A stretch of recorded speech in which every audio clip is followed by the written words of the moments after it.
Welcome to Sai Jeevasti channel. இன்னைக்கு நம்ம பார்க்க போகிறது சுவையான ஹோட்டல் ஸ்டைல் வெண்பொங்கல் எப்படி செய்யலான்னு பார்க்கலாம் வாங்க. அதுக்கு ஒரு கிளாஸ் அளவு பச்சரிசி எடுத்துருக்கேன். அதே கிளாஸில் பச்சை பயிர் எடுத்து ஒரு 2 நிமிஷம் நல்லா வறுத்து எடுத்துக்கலாம். வறுத்து போட்டால் பொங்கல் கொஞ்சம் நல்லா டேஸ்ட்டாக இருக்கும். அந்த பச்சை வடைலாம் வராது. அதனால தான் கொஞ்சம் லைட்டாக வறுத்து போட்டுக்கலாம். இப்போ 2 நிமிஷம் ஆயிடுச்சு. நான் ரெண்டுத்தையும் ஒன்றா களைஞ்சி எடுத்துகிட்டு வந்துட்டேன் தண்ணியை விட்டு. இப்போ ஒரு கிளாஸ் அரிசி, ஒரு கிளாஸ் பயத்தம்பருப்பு எடுத்துருக்கோம். அதுக்கு 7 கிளாஸ் அளவுக்கு நான் தண்ணி விட்டுக்கிறேன். 1/2 கிளாஸ் பசும்பால் ஆட் பண்ணிக்கிறேன். இது பொங்கலுக்கு நல்லா டேஸ்ட்டை கொடுக்கும். தேவையான அளவு உப்பு போட்டுட்டு 1 ஸ்பூன் அளவுக்கு நான் நெய்யை விட்டுட்டு ஒரே ஒரு பச்சை மிளகாய் போட்டு மூடி போட்டு விசில் வச்சு ஒரு 5-6 விசில் வரட்டும்.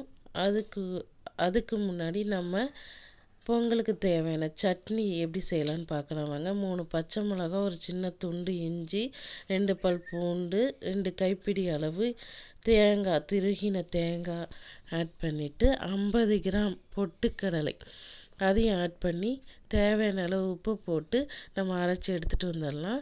இப்போ அந்த சட்னிக்கு தேவையான தாளிப்பு பார்த்துடுவோம்.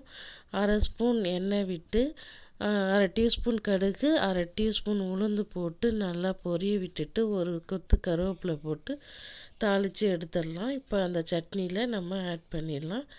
அதே வானலை சுத்தம் பண்ணி வச்சுட்டு இப்போ பொங்கலுக்கு தேவையான தாளிப்பு என்னன்னு பார்த்துடுவோம். ஒரு ஸ்பூன் அளவு நான் நெய் விட்டுருக்கேன். 1 ஸ்பூன் மிளகு, 1/2 ஸ்பூன் ஜீரகம் ஆட் பண்ணி நல்லா பொரிய விட்டுட்டு 20 முந்திரி ஆட் பண்ணி நல்லா பொரிய விட்டு எடுத்துக்கலாம். லைட்டாக கலர் மாறணும், அப்போ தான் முந்திரி டேஸ்ட்டாக இருக்கும். அந்த அளவுக்கு நம்ம வறுத்துக்கலாம்.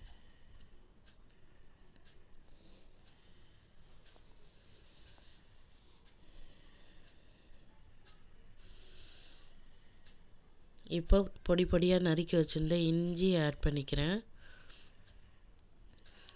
கருவேப்பிலை கொஞ்சம் ஆட் பண்ணி நல்லா வறுத்து எடுத்துக்கிறேன். கொஞ்சமாக பெருங்காயத்தூள் ஆட் பண்ணிக்கிறேன். பாருங்கள், விசில்லாம் நல்லா வந்து விசில் வெளியேறிடுச்சு.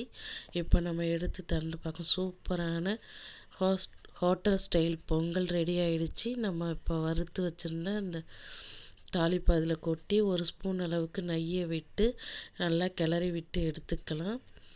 சுவையான பொங்கல் ரெடி ஆகிடுச்சு. நல்லா கிளறி விட்டுக்கலாம். பாருங்கள், இந்த அளவுக்கு குழைய நல்லா வந்திருக்கணும். சூப்பராக இருக்குது பாருங்கள். ஹோட்டல் ஸ்டைல் வெண்பொங்கல் ரெடி ஆகிடுச்சு. நீங்களும் வீட்டில் இதே மாதிரி செஞ்சு பாருங்கள். சாய் ஜீவஸ்டி சேனலை சப்ஸ்கிரைப் பண்ணுங்கள். மறக்காமல் பெல் ஐக்கானை கிளிக் பண்ணிவிடுங்க. லைக் பண்ணுங்கள், ஷேர் பண்ணுங்கள், கமெண்ட் பண்ணுங்கள். தேங்க்யூ.